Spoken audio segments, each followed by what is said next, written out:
Good evening, members and members of the public and officers. Welcome to the Cabinet meeting. Just some housekeeping. Fire alarm procedures. If the fire alarm is activated, please vacate the offices via the stairs. Please do not use the lifts. Assemble in Hawley Square on the Green. Officers will assist you and advise when it is deemed safe to return to the chamber. Please switch off or turn to silent your mobile phones and do not make or receive calls whilst the meeting is in progress. Please note this meeting is being live streamed for members of the public. The meeting will also be recorded and will subsequently be broadcast on the internet. I don't believe there's anybody in the public gallery, but I will ask if anyone intends to film the meeting. So the following members have asked to speak under Council Procedure Rules 20.1. Item 5, Councillor Whitehead. Item 6, Councillor Everett, Councillor Yates. Does anybody else wish to speak under Rule 20.1? Councillor Austin, what item? Item 6?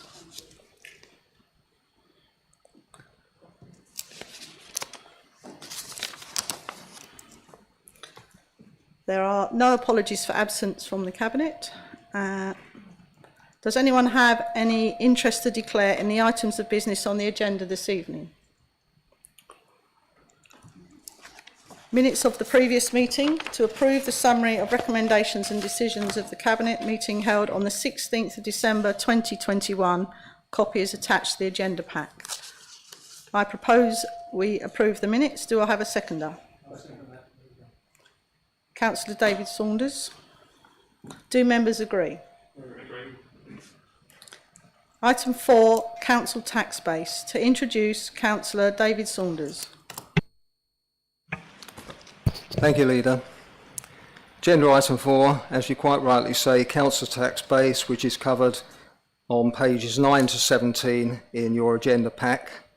This report presents for approval to Council the Council Tax Base for 2022-23, which has been increased by 1.86% on the previous financial year. The report also recommends maintaining the existing schemes for local council tax, support and premiums on long-term empty properties. I move the recommendations as detailed 1 to 4 on page 9. Thank you. Thank you. Councillor Saunders has moved. Do I have a seconder? Second, yeah. Councillor Rees-Pugh. There are no speakers under 20.1. So do members agree? Agreed.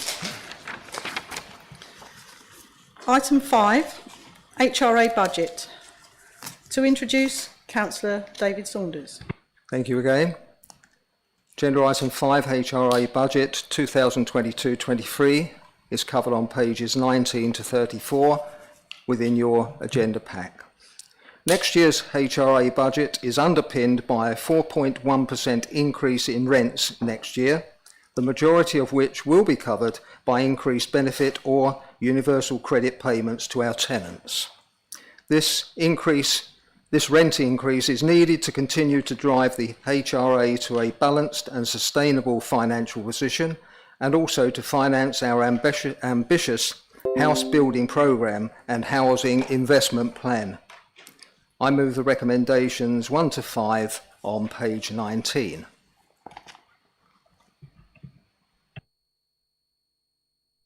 Thank you, Councillor Saunders. Do I have a seconder? Councillor Bob Bayford. Speaking under Rule 20.1, Councillor Whitehead. Thank you very much, Leader. My point is in relation to point 3.9 and the obvious need for our housing stock to meet net zero carbon. As we've identified £12 million towards the essential capital project over the next 30 years, but we still have £26 million to find, do we know the likelihood of meeting this through the Social Housing Decarbonisation Fund, or do we have an estimation of likely required borrowing? Thank you. Councillor Saunders, if you'd like to respond. I'd love to respond. Thank you, Councillor Whitehead. This is not my portfolio. I'm interested in the financial side of the activities, so if I may, I will defer to the Director of Housing and Planning, who I hope can put some light on the situation. Thank you, Councillor Whitehead, for the question. We have done some work on projecting the potential costs in the housing revenue account for meeting the climate change objectives of net zero for the housing stock. And you're quite right in the question that the cost of that exceeds the available resources that we currently have identified in the plan for things like energy efficiency and heating upgrades. That gap will need to be covered from external sources in some way. The social housing, I don't have the exact figures in front of me, I'm afraid, but the Social Housing Decarbonisation Fund, it's a national programme funded by government, does have a substantial amount of money available for exactly that purpose. As we move forward with this work, we will be seeking support from that fund to help with the costs of meeting those objectives. At this stage, I'm afraid we don't have the exact figures, but you're absolutely right, there is likely to be a substantial requirement for external funding. Thank you very much for the answer.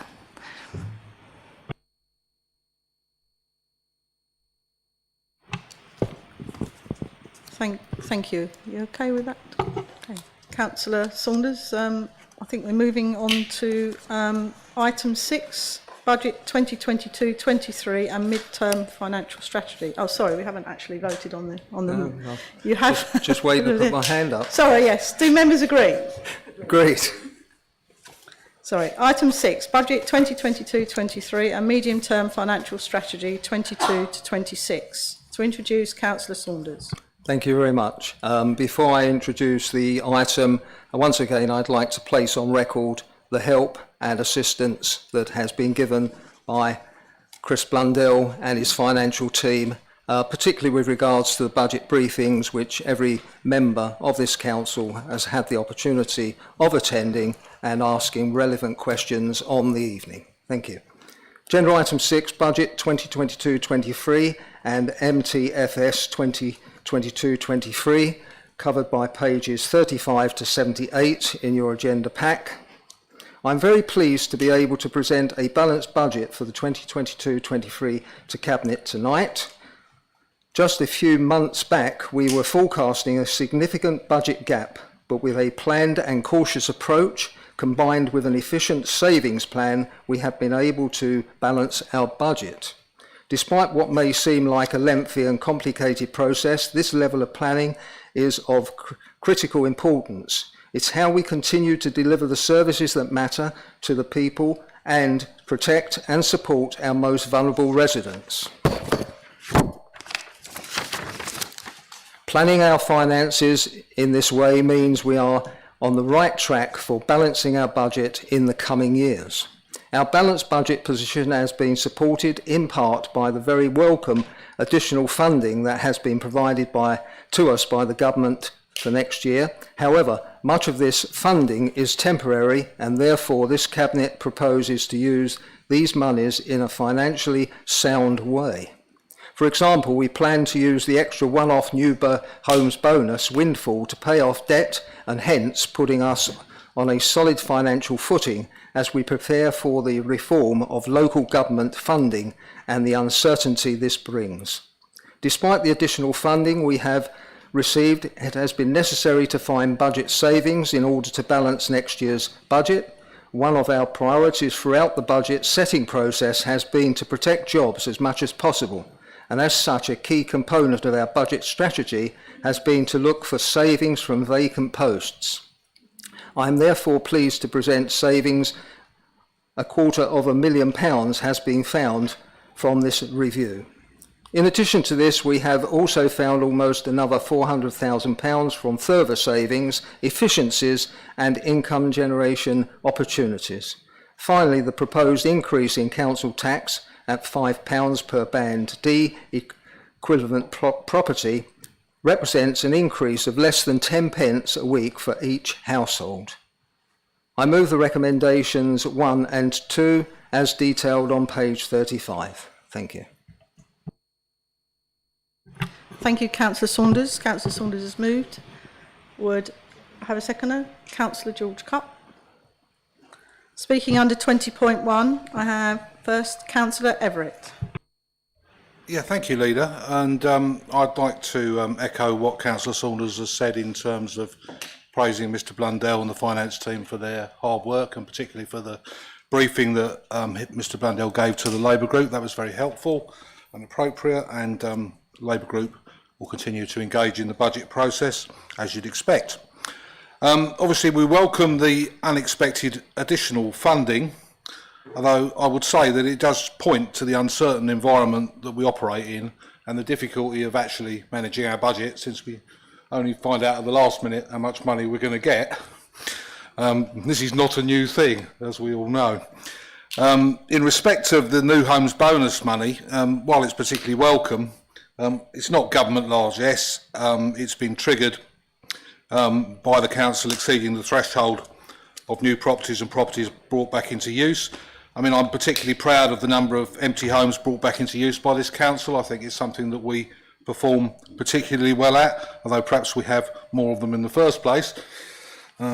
Somebody would be able to give me some statistical advice on that, I'm sure. I mean, the new homes bonus story reminds me that this is more or less where I came in 8 years ago, when new homes bonus had just been launched, and we were all exploring what it was for and discussing whether or not it ought to be built into the base budget. Clearly that's not the case, and unfortunately practically all of this new funding, if not all of it, is one-off payments, so it's not quite party time in Thanet yet, even if it is in Downing Street. So this extra money can't be used, unfortunately, for doing the things that our residents would most like, which is to improve street cleansing and rubbish collection. I appreciate the council has other ideas about those, but there is a limit to the way we can do it, because we can't build it into the base budget or guarantee what might be the situation next year. And it seems to me that this uncertainty, which doesn't just extend to annual funding, it extends to the whole funding formula, is the biggest challenge that the council currently faces. And I don't think whoever was in power would be able to come up with a perfect solution to that at this time. I'm sure that through the cycle of meetings over the next month, we will have more to say about the budget, but that's all I wish to say tonight. Thank you. Thank you, Councillor Everett. Would you like to respond, although there wasn't necessarily a question? Much of what Councillor Everett said, particularly with one-off payments and the uncertainty, I absolutely agree with, and I look forward to further debate with regards to the budget before we reach the month of February. Thank you. Next to speak under 20.1, Councillor Yates. Thank you, Leader. The Labour Group have gone through the budget in detail, and we do believe there's real opportunity for investment in our public assets, investment into our housing programme, and an opportunity to support officers in tackling the climate emergency. As mentioned already, we'll go through the details of these changes at the appropriate time, which for us is the overview and scrutiny meeting. But we're keen to stress we want cross-party support for these measures and believe they do make financial sense, will result in a balanced budget, and do represent the expectations of the people of Thanet. Thank you.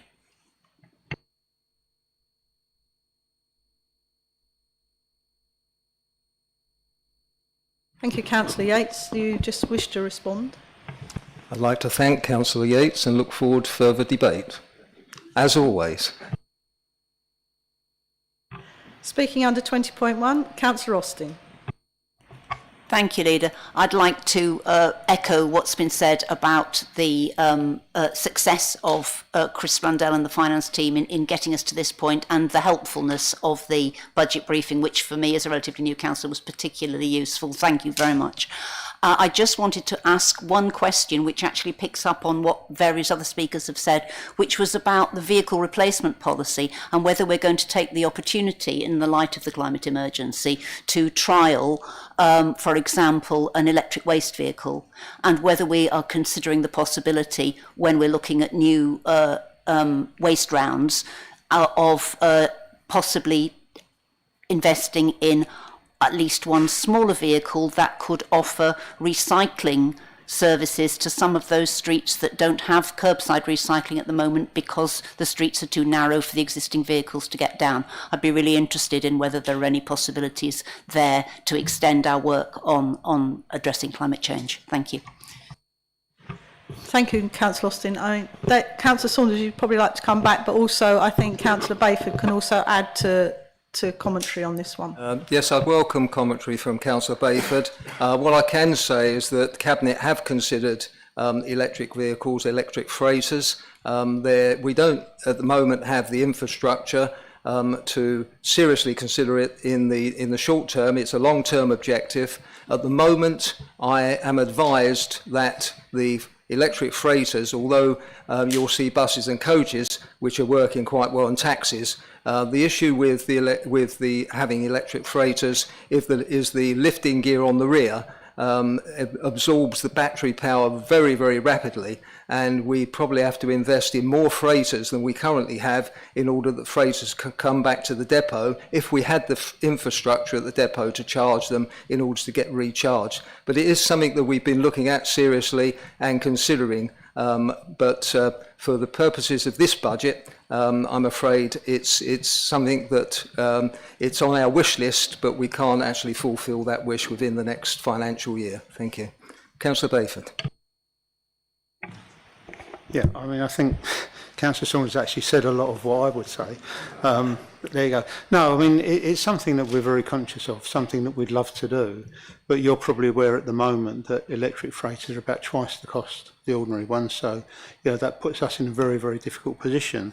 Of course, what we're hoping for is that there's going to be improvements in the efficiency of creating those vehicles and bringing the costs down. There's also going to be issues about hydrogen-powered vehicles, and that's something we're looking at. But we are very, very conscious that that's where we've got to get to in the end, and as soon as we can, we will.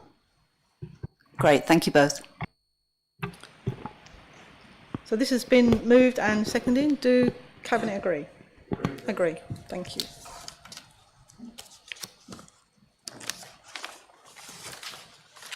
So item 7 of the Councillor Saunders show is for the Treasury Management Strategy and Annual Investment Strategy.